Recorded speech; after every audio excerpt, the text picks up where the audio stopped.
तो जैसा कि पिछले एपिसोड में हमने देखा था, वांग लिंग अब ये काफ़ी तेज़ी से यहाँ से निकलने को देखता है। इस दौरान रास्ते में इसे एक लड़की मिल जाती है, जिससे कुछ डील करके ये इसे भी लेके चला जाता है। तो गाइज़ ये आखिरी नॉवेल है जो मैं एक्सप्लेन कर रहा हूँ।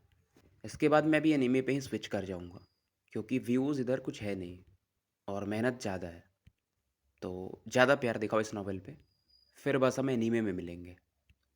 तो आगे बढ़ते हैं। अब फिलहाल वांगलिंग काफ़ी तेज़ी से आगे बढ़ता है और इस पर जो लड़की बैठी थी वो भी हैरान थी, क्योंकि जो भी स्पेशल रिफ्ट्स होते थे इस फ्रैगमेंट्स को टच भी नहीं कर पाते थे। इस लड़की का नाम था जी जी फैंग। अब जब ये लोग आगे बढ़ते हैं तो तीन और लोग मिलते हैं जो इसे देखकर खुश हो जाते हैं, और ये तीनों भी इस फ्रैगमेंट के ऊपर चढ़ने के लिए बढ़ते हैं। वांगलिंग कुछ बोलता नहीं, पर जी फेंग उन्हें रोकती है कि जानियुन रुको, और फिर वांगलिंग से कहती है कि सीनियर वो मेरे अच्छे दोस्त हैं, पर वांगलिंग इसे इग्नोर करता है। फिलहाल ये लड़की इन तीनों को इस तरफ बुला लेती है और जानियन खुद बोलती है, मतलब नाम में कन्फ्यूज़न हो सकता है, कि सभी को सेलेस्टियल जेट्स में पे करने पड़ेंगे, और हर घंटे का जो भी रेट था वो भी बता देती। अब बाकी तीनों भी मान जाते हैं और वांगलिंग को बैग दे देते हैं, और रास्ते में बहुत सारे और लोग भी इसके फ्रैगमेंट पे चढ़ते हैं। फिलहाल लगभग 20 लोग तो हो चुके थे। कुछ लोग तो वांगलिंग को पहचान भी लेते, तो एक अलग रेस्पेक्ट था कि अरे अब तो हम सुरक्षित हैं। और धीरे धीरे इस पर 50 लोग हो जाते हैं। कुछ लोग अब इस पे बैठ नहीं सकते थे, बट इसको फॉलो करते, तो वो लोग भी सुरक्षित थे। और वांगलिंग अब काफ़ी खुश था, क्योंकि इसको जितना सेलेस्टियल जेड चाहिए था शायद ज़्यादा ही मिल चुका था, या ठीक ठाक तो था ही। अब जब ये आगे बढ़ते तो तीन लोग मिलते हैं जिनका मन अब वांगलिंग का ये जो 1000 फीट का फ्रैगमेंट था उसके ऊपर आ जाता है। वांगलिंग ने देखता है अब जब ये आगे बढ़ते हैं तो ये बीस्ट बोन टैटू को एक्टिवेट कर देता है। जो गोल्डन रोब मैन इसकी तरफ बढ़ा था, स्पेल यूज भी कर पाता, तब तक ये बीस्ट पहुंच जाता है, इसके सोल को सीधा बाहर निकाल देता है, और वांगलिंग उसे ट्रैप कर लेता है। अब जो दूसरा बंदा था वो वांगलिंग पर थंडर चॉप अटैक करता है। अब जैसे ये पावर वांगलिंग की तरफ बढ़ता है, वांगलिंग की बॉडी फ्लैश करती है, इसका ओरिजिन सोल बाहर निकलता है और सीधा थंडर ब्लेड को ही यह डिवोर कर जाता है, क्योंकि ब्लेड काफ़ी सही थी। अब ये वाइट रोड मैन भी यहाँ से भागने लगता है। अब आखिरी बंदा था ब्लू स्कॉलर, और वो भी यहाँ से भागने लगता है। अब वांगलिंग सीधा स्टॉप स्पेल यूज़ करता है, और उसके बाद एक फिंगर अटैक करता है इसके थर्ड आई पे, और इसके ओरिजिन सोल को भी निकाल लेता है। पर तभी जो ब्लू रोब्ड कल्टीवेटर था वो बोलता है कि फेलो कल्टीवेटर रुको। इस दौरान ये आगे बढ़ता है काफ़ी तेज़ी से, राइट हैंड में एक सील बनाता है और वांगलिंग पर एक अटैक करता है, स्वॉर्ड अटैक। फिलहाल वांगलिंग जो दूसरा वाला बंदा था उसके ओरिजिन सोल को क्रश कर देता है, और उसके बाद पलटता है, और इसका जो थर्ड आई था उसमें से एक पंखा निकलता है, एक रेड कलर की ऑरा। ये ब्लू रोब्ड कल्टीवेटर ये रुक जाता है और कहता है कि तुम्हारे स्पेल्स बहुत अमेजिंग है। ये अपने किलिंग इंटेंट को सप्रेस करता है कि ये सब मैटर छोड़ दो। फिलहाल वांगलिंग यहाँ से अब निकल जाता है फ्रैगमेंट लेके, और जो ओरिजिन सोल था उसे ये डिवोर कर चुका था। और उसके बाद ये बोलता है आसमान की तरफ देखकर, कॉल द विंड। अब हवा में एक ब्लैक विंड बनता है जो कि ब्लैक ड्रैगन में बदल जाता है, और वो जो ब्लू रोब्ड मैन था उसकी तरफ वांगलिंग बढ़ा देता है। वो बंदा भागने को देखता है, पर अब ब्लैक ड्रैगन था। ये बंदा पीछे भागता है और पीछे में एक 30 फुट का स्पेशल रिफ्ट खुलता है, और उसके अंदर ये समा जाता है, और ये चीखता रह जाता है थोड़ी देर तक। और जो भी लोग इसके फ्रैगमेंट पे बैठे थे वांगलिंग के, उन्हें अब समझ में आता है कि ये बंदा गजब ही है, क्योंकि वांगलिंग 3 कॉर्पोरियल यांग स्टेज के कल्टीवेटर्स को मार चुका था। अब जिन्होंने इसे पहले देखा था उन्हें तो पता ही था। कुछ घंटे और बीतते हैं और वांगलिंग को एक डायरेक्शन में स्वॉर्ड एनर्जी देखने को मिलती है। उसके अंदर शेंगहोंग हू था, और जैसे ही वो वांगलिंग को फील करता है इधर की तरफ ही बढ़ता है और रेस्पेक्ट देता है। और वांगलिंग बोलता है कि यहाँ पे बैठो और मुझे थंडर सेलेस्टियल टेम्पल के ट्रांसफर एरे के पास लेके चलो। और लोग और हैरान होते हैं कि शेंगहोंग हू किसी को माई लॉर्ड बोल रहा है। जी जी फेंग इसे कुछ याद आता है, इसकी आंखें एकदम लाल हो जाती है, मतलब ब्लश की वजह से। इधर ये जो थंडर रियल्म का स्पेस था ये काफ़ी तेज़ी से कोलैप्स कर रहा था। बट अब वांगलिंग थोड़ा टेंशन में था, क्योंकि अब जो क्रैक आ रहे थे पहले से काफ़ी बड़े आ रहे थे। और ये शेंगहोंग हू से पूछता है कि अभी कितना दूर। शेंगहोंग हू बोलता है 5 किलोमीटर से कम।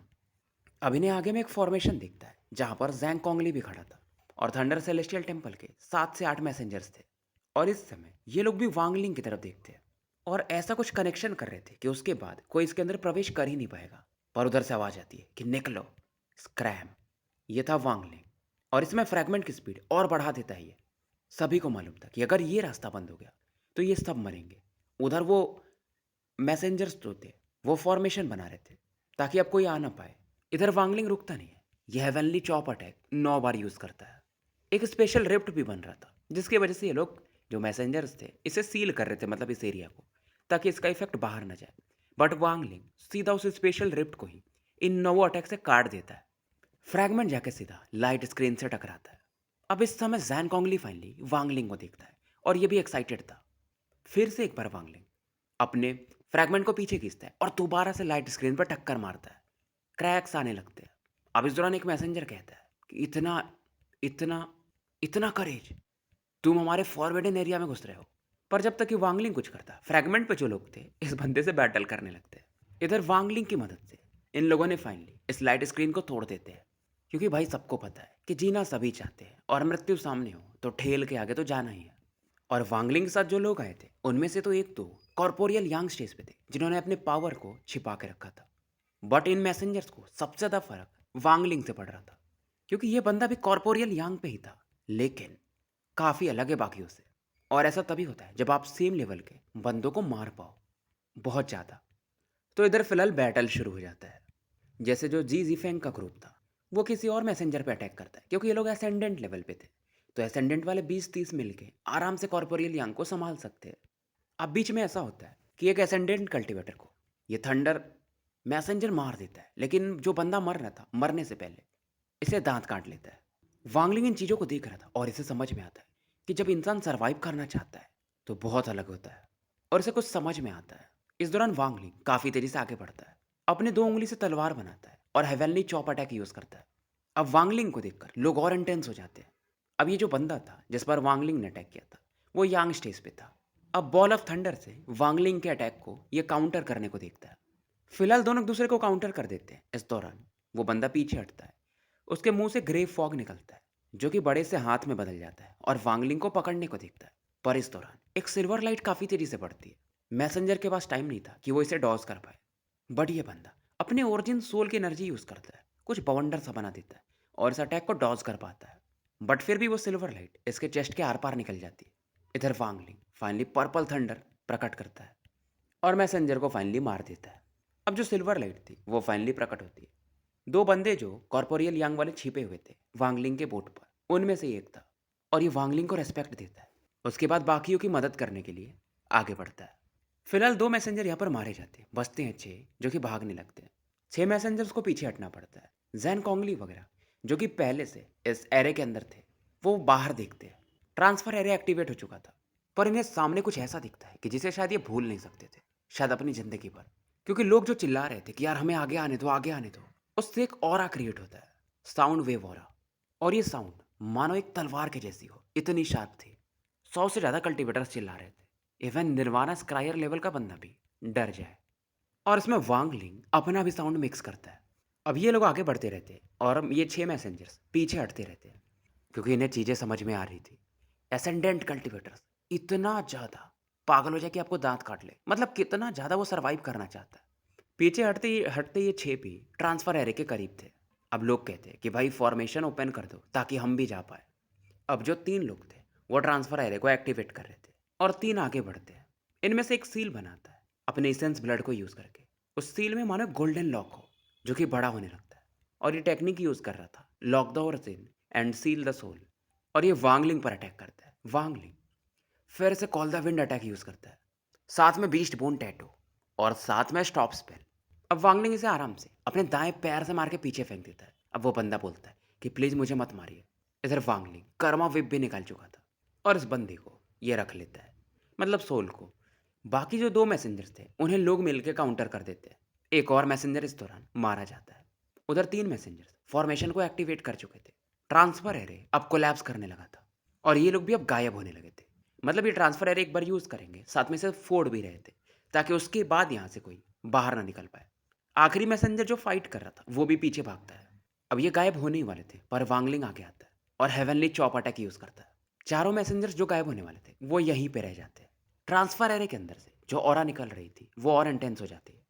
शेंगहोंग हु एकमात्र बंदा था जो वांगलिंग के साथ तो आया था, बट इन लोगों पर अटैक नहीं किया था, क्योंकि भाई ये थंडर सेलेस्टियल टेम्पल का ही है। और सभी लोग ये जो लाइट का एरिया था, कल्टीवेटर्स मतलब जो भी थे, उसके अंदर जाने लगते हैं। जी जी फेंग इस दौरान वांगलिंग की तरफ देखती, मानो कुछ कहना चाहती थी। वांगलिंग भी अब इसमें एंटर करता है कि अब समय हो चुका है जाने का, कि अगर ये लोकेशन कोलैप्स नहीं करता तो वैसे भी मैं इसे डिस्ट्रॉय कर ही देता। अब लोग गायब हो रहे थे, पर इस दौरान वो जो कॉर्पोरियल यांग कल्टिवेटर था, जो सिल्वर लाइट से आया था और एक मैसेंजर पे अटैक किया था, वो बोलता है कि सीनियर अपना नाम बताइए, क्योंकि इस चीज़ को हम कभी भूल नहीं सकते। आवाज़ आता है, जूमू। ज़ीफ़ेंग को भी ये नाम सुनने को मिलता है और अपने मानव दिल में इस नाम को ये बसा लेती है।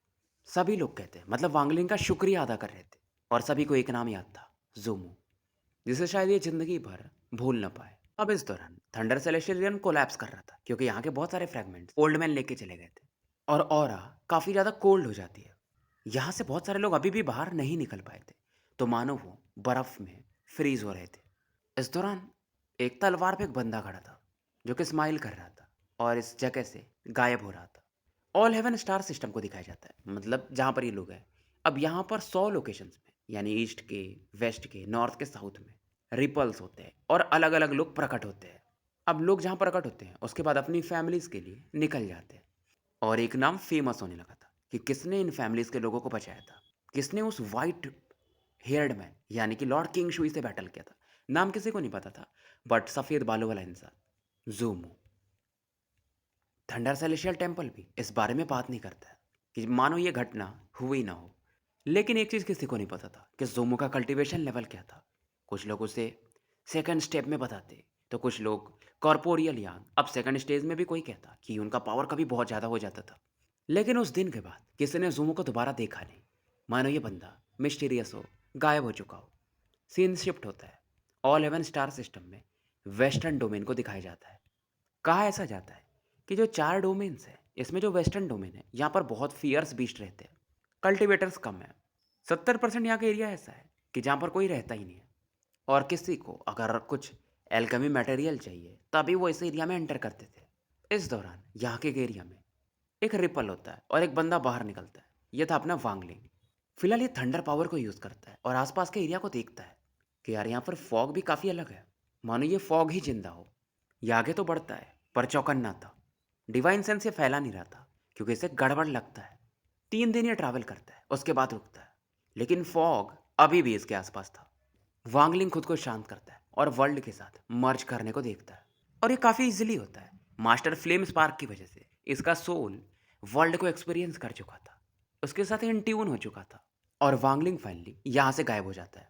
यहाँ से काफ़ी दूर पे वांगलिंग प्रकट होता है, जहाँ पर फॉग तो था बट बहुत कम था। और वांगलिंग जहाँ पर था, इससे 300 फीट पीछे एक दीवार दिखती, लाल रंग की, मानो जो चमड़ी मांस से बनी हो। और कितनी लंबी थी, कितनी दूर तक थी, उसका अंदाज़ा लगाना मुश्किल है। वांगलिंग जब यहाँ से मर्ज हो रहा था वर्ल्ड के साथ, तो वो अपने कल्टीवेशन प्लेनेट के बारे में सोच रहा था, मतलब टेलीपोर्ट करूंगा तो वहाँ प्रकट होऊंगा। लेकिन इस दीवार की वजह से इसका कनेक्शन ब्रेक हो गया था। अब इस वॉल में से ब्लैक मिस्ट निकलता है, वांगलिंग से डॉस करता है। अब इस वॉल के लगातार अटैक करने पर वांगलिंग भागता है। इससे एक रास्ता मिलता है, जो कि बेसिकली टनल के समान था। टनल से ये बाहर निकलता है, और इस दौरान इसे एक चीखने की आवाज़ सुनने को मिलती है, और इसके सामने एक कॉन्टिनेंट दिखता है, मतलब समझ लो ज़मीन जो हवा में उड़ रही हो। और सामने एक बंदा खड़ा था, लेकिन उसके चेहरे पर टैटूज बने थे, हाथों में कोई इंस्ट्रूमेंट पकड़ के था। वो बंदा भी हैरान था वांगलिंग को देखकर, और डर के पीछे हटता है, मानो वांगलिंग एक बीस्ट हो इसकी नज़र में। अब बंदे के ऊपर जो टैटू बना था चेहरे पे, वो वांगलिंग के जैसा ही था। अब वांगलिंग इस बंदे का पीछा करता है। अब इस बंदे के फोरहेड पर 7 लीफ प्लांट वाला टैटू चमकता है। अब इसे देखकर वांगलिंग भी हैरान था कि यार ये तो फॉरसेकन इमॉर्टल क्लैन का टैटू है। अब वांगलिंग इसके करीब पहुंचता है, बंदा चीखने लगता है, फिर से भागता है, बट वांगलिंग इसे अपने फोर्स से अपनी तरफ खींच लेता है। इससे सवाल पूछने ही वाला था, बट इस तरफ 100 अलग अलग लाइट बढ़ती हैं। बस यहाँ पर जो भी लोग प्रकट होते हैं, इनमें कोई वुमेन नहीं थे, और सभी लोग वांगलिंग से डरे हुए थे। एक ओल्ड मैन बाहर आते हैं और वांगलिंग को देखकर थोड़ा एक्साइटेड थे कि अपर सेलेस्टियल आप यहाँ पे क्या कर रहे हो। और रेस्पेक्ट भी था, क्योंकि वो वांगलिंग के बीस्टबोर्न टैटू को देख लेते हैं। वांगलिंग खुद को शांत करता है, क्योंकि शौक तो ये भी था। वांगलिंग कहता है, तुम मेरे कल्टीवेशन को देख सकते हो। ओल्ड मैन हाँ में सर हिलाता है और बोलता है कि आप रैंक 8 के अपर सेलेस्टियल हो। और ये बंदा खुद को लोली वन कहता है, मतलब मैं तुच्छ इंसान। अब वांगलिंग गेस करता है कई लोगों को ऐसा मतलब पता ही नहीं है कि सेलेस्टियल रियल्म कोलैप्स कर चुका है, और इसका एक ही मतलब हो सकता है, अगर ये इन्हें पता नहीं है तो ये यहाँ पर हजारों सालों से रह रहे हैं। अब वांगलिंग पूछता है कि सेलेस्टियल्स को आए हुए इस जगह पे कितना समय हो गया। ओल्ड मैन सोचते हैं और बोलते हैं कि आखिरी बार एक सेलेस्टियल जेड आया था, मतलब कोई लेके आया होगा। वो सेलेस्टियल किंग केयर फ्री ने भेजा था। अब टाइम उसका तो मुझे अंदाजा लगाना थोड़ा मुश्किल है।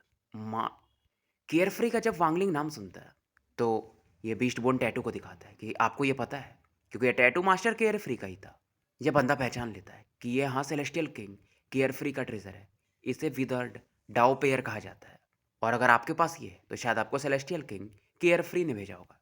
क्या आप मिस्टीरियस यिन फर्नेस के लिए आए हो? वांगलिंग कुछ बोलता नहीं है। फिलहाल ये बोलता है कि फालतू में हम डर गए थे, आप हमारे साथ चलो, मैं आपके लिए सेलेस्टियल स्प्राइट फ्रूट भी लाऊंगा। फिलहाल वांगलिंग इस कॉन्टिनेंट में एंटर करता है। ये जगह हरा भरा था और ये लोग कई सारे एंशिएंट बिल्डिंग से होके गुजरते हैं। बहुत सारे रेस्ट्रिक्शंस भी थे, लेकिन क्योंकि वांगलिंग की समझ थंडर सेलेस्टियल रियल्म और ली वान के रेस्ट्रिक्शंस की वजह से और बढ़ चुकी थी। एक एरे था तो उसके बारे में यह बंदा बताता है कि अपर सेलेस्टियल, ये जो एरे है सेलेस्टियल किंग केयरफ्री ने खुद बनाया था ताकि वो हमें वो फॉग बीस्ट वगैरह से प्रोटेक्ट कर सके। अब फॉग बीस्ट क्या है वांगलिंग को नहीं पता था। ये सोचता है कि यार मास्टर केयरफ्री, ये चोजन इमॉर्टल क्लैन और मिस्टीरियस यन फर्नेस, ये चीज़ है क्या, क्या कनेक्शन है। ये सब सोच ही रहा था तभी दूर से एक आवाज़ आती है। अब यहाँ पर सामने में बहुत सारी बिल्डिंग्स थी तो यहाँ पर कुछ आदमी कुछ औरतें भी दिखाई देते हैं, बच्चे भी देखने को मिलते हैं जो कि वांगलिंग को देख रहे थे। और ये लोग भी वांगलिंग वगैरह को देखकर, मतलब वांगलिंग को खास करके, पीछे हट जाते हैं। अब ये जो ओल्ड मैन थे अपने लोगों से एक अलग भाषा में बात करते हैं तो उन लोगों को समझ में आ जाता है कि अच्छा ये अपर सेलेस्टियल है।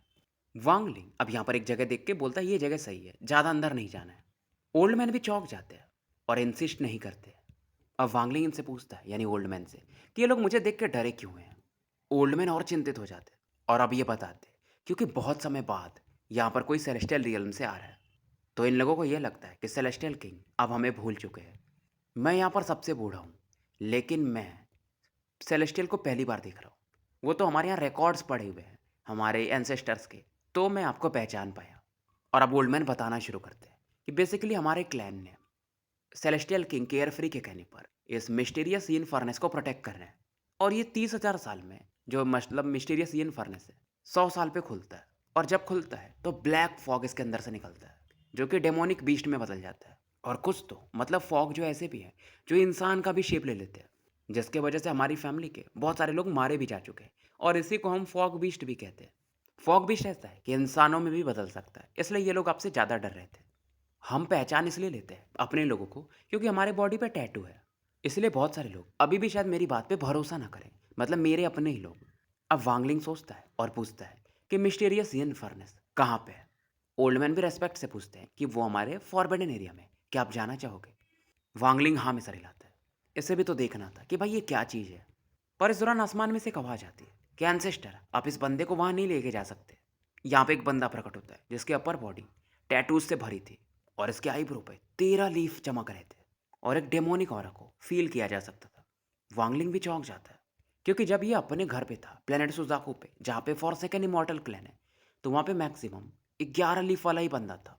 यानी ये बंदा कॉर्पोरियल यांग स्टेज पे है। अब इस बंदे को देखकर इमॉर्टल क्लैन के जो लोग थे थोड़े खुश हो जाते हैं। ओल्ड मैन चिल्लाते हैं कि टासान सेलेस्टियल है, इन्हें रेस्पेक्ट दिखाओ।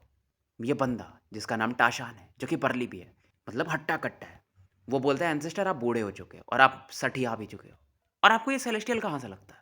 मुझे तो लगता है हमारे एंसेस्टर ने ये जो सेलेस्टियल ये वो बकवास किया है, वो बस मनगढ़ंत कहानियाँ हैं। नहीं तो इतने हज़ार सालों में कोई सेलेस्टियल क्यों नहीं आया? ओल्ड मैन इस पे चिल्लाते हैं कि हम जो हैं चोजन इमॉर्टल क्लैन वाले, हम मैसेंजर्स हैं सेलेस्टियल के। अगर वो नहीं है तो हम क्यों हैं? और हमारे पास सेलेस्टियल किंग का सेलेस्टियल जेड भी है। अब इस बात को भी ये नहीं मानते कि अरे उसमें किसी और का डिवाइन सेंस है। और मैं इन सब चीज़ों पे भरोसा नहीं करता, मैं अपने पावर पे भरोसा करता हूँ। और ये बंदा कहता भी है कि हम लोग इस मिस्टीरियस यन फर्नेस को कितने हज़ार सालों से गार्ड कर रहे हैं, वो लोग हमें बचाने भी नहीं आए, हमारे लोग मारे जाते हैं। तो आप सेलेस्टियल्स का नाम लेना बंद ही कर दो। अगर ये बंदा रियल सेलेस्टियल भी है तो मैं टाशान इसको मार दूंगा। अब ये बंदा अचानक से गायब होता है और एक पंच वांगलिंग की तरफ बढ़ा देता है। पंच जब ये मारता है तो टैटूज भी इसके चमकते हैं और ये बोलता है कि सेलेस्टियल, अपना सेलेस्टियल पावर रिलीज करो, मैं देखूँ तो कि तुम सच में सेलेस्टियल हो। और वांगलिंग, अब इसे तो फॉरसेकन इमॉर्टल का इनका पहले से पता था, तो ये समझ जाता है ये बंदा शमन नहीं है। अब आपको अगर फॉर सेकेंड इमोर्टल क्लैन याद होगा तो शमन और एक दो वर्ड और थे। तो वांगलिंग के हिसाब से ये बंदा बॉडी पावर पे ज़्यादा फोकस करता है। वांगलिंग देखता है कि नॉट बैड, लेकिन ये काफ़ी नहीं है। ये अपने पैर को उठाता है और हल्का सा ज़मीन पे रखता है। ज़मीन में क्रैक्स आते हैं और वांगलिंग इसके फोर्स को हैवी काउंटर कर देता है। वांगलिंग अचानक से गायब होता है और उस बंदे के चेस्ट को टच करता है। बंदा पीछे भागता है। इसके टैटूज चमक रहे थे। बाहर से इसे कोई इंजरी नहीं दिखती, लेकिन अंदर में मानो एक केओस चल रहा हो। बट टैटूज की वजह से थोड़ा बच जाता है। अब इस बंदे को और गुस्सा आता है। इसके टैटूज अब मूव करने लगते हैं। इसके टैटूज और ये दोनों वांगलिंग को फॉलो करते हैं, चार्ज करते हैं। वांगलिंग इस बंदे को देख रहा था कि ये जो बर्ली मैन है ये स्ट्रांग है, इसके सेलेस्टियल गार्ड के बराबर नहीं है, बट काफ़ी पावरफुल है। वांगलिंग इस बंदे को देखता है, एक जगह पे खड़ा था और स्टॉप स्पेल को एक्टिवेट कर देता है। बंदा ऐसे हवा में रुक जाता है और वांगलिंग इसका फिंगर आगे बढ़ता है और चेस्ट को फिर से ये टच करता है। बंदा काफ़ी पीछे जाके गिरता है और खून की उल्टी करने लगता है। इसके टैटूज भी अपने आप पीछे हट जाते हैं और आसपास के लोग, चाहे ये बंदा खुद हो, बहुत शॉक्ड थे। अब एंसेस्टर बोलते कि अपर सेलेस्टियल आप नाराज मत हो, टाशान को जिंदा रहने दें।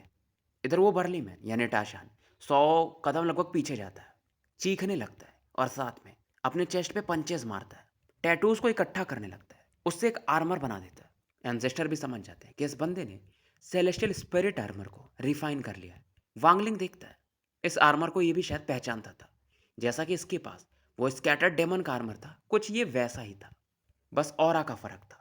अब इस बार जो ये पंच मारता है पहले से बहुत स्ट्रांग था। एक स्कल जैसा बनता है जो कि वांगलिंग को मानो डिवोर करना चाहता हो। अब वांगलिंग मुंह खोलता है, उसमें से एक बालू का दाना निकलता है और फ्रैगमेंट स्टैम्प में बदल जाता है 1000 फीट का, जो कि इस बर्ली मैन के पंच से जाके टकराता है। ये बेसिकली वही सेलेस्टियल फ्रैगमेंट है जिसे सेलेस्टियल स्टैम्प भी कहा जाता है। अब जब टकराते हैं तो बर्ली मैन पीछे जाके गिरता है और फिर से खून की उल्टी करता है। इसे नहीं लगा था कि ये जो फ्रैगमेंट है इतना स्ट्रांग होगा। अब वांगलिंग फ्रैगमेंट को आगे बढ़ाता है और इसे पूरा मसल देने वाला था। बर्ली मैन अभी भी मानो अपने हाथों से इसे ब्लॉक करना चाहता था। अब इस दौरान जमीन में प्रेशर की वजह से क्रैक्स आने लगते हैं और फॉग बाहर निकलता है। अब इमॉर्टल क्लैन के लोग थोड़े चिंतित हो जाते हैं कि यार ये तो फॉग बीस्ट है और यहाँ पर एक नहीं लगभग 100 फियर्स बीस्ट प्रकट होते हैं। फिलहाल इमॉर्टल क्लैन के लोग क्योंकि यहाँ पर थे तो इनके पास कुछ पॉट्स थे जिसमें ये उसे ट्रैप कर सकते थे। इधर टाशान वो लगभग बेहोश हो चुका था, बट वांगलिंग अब दिमाग लगाता है कि ये फॉग बीस्ट ये सोबर तो नहीं है, बट क्लैन वालों ने संभाल लिया इन्हें और इनके पास वो पॉट ट्रेजर है जिसमें ये उन्हें ट्रैप कर सकते हैं। अब जैसे बहुत सारे फॉग बीस्ट को ये ट्रैप कर रहे थे, पर एक फॉग बीस्ट अपनी आंखें खोलता है, बट इसके आंखों में वो जो आंख छोटे वाले प्यूपल्स होते हैं वो थे ही नहीं। उसमें 6 ब्लैक स्पॉट्स बने हुए थे। बाकी इसकी जो पूरी आंख होती है जैसे हमारी वाइट होती है वो पूरी ग्रे थी। अब इमॉर्टल क्लैन के लोग इसे देखकर पीछे भागने लगते हैं और ये बहुत फास्ट भी था और एक बंदे की बॉडी में एंटर कर जाता है और वो बंदा मारा जाता है। फॉग बिश इसकी बॉडी से बाहर निकलता है, अपनी जीभ चाट रहा था और दूसरे बंदे की तरफ पड़ता है, पर एंसेस्टर इस दौरान सेलेस्टियल स्लॉटर एरे को यूज करते हैं। फॉग बिश अब वांगलिंग की तरफ पड़ता है। तो स्टोरी यहीं समाप्त करते हैं और मिलते हैं फिर कल एक नए वीडियो के साथ।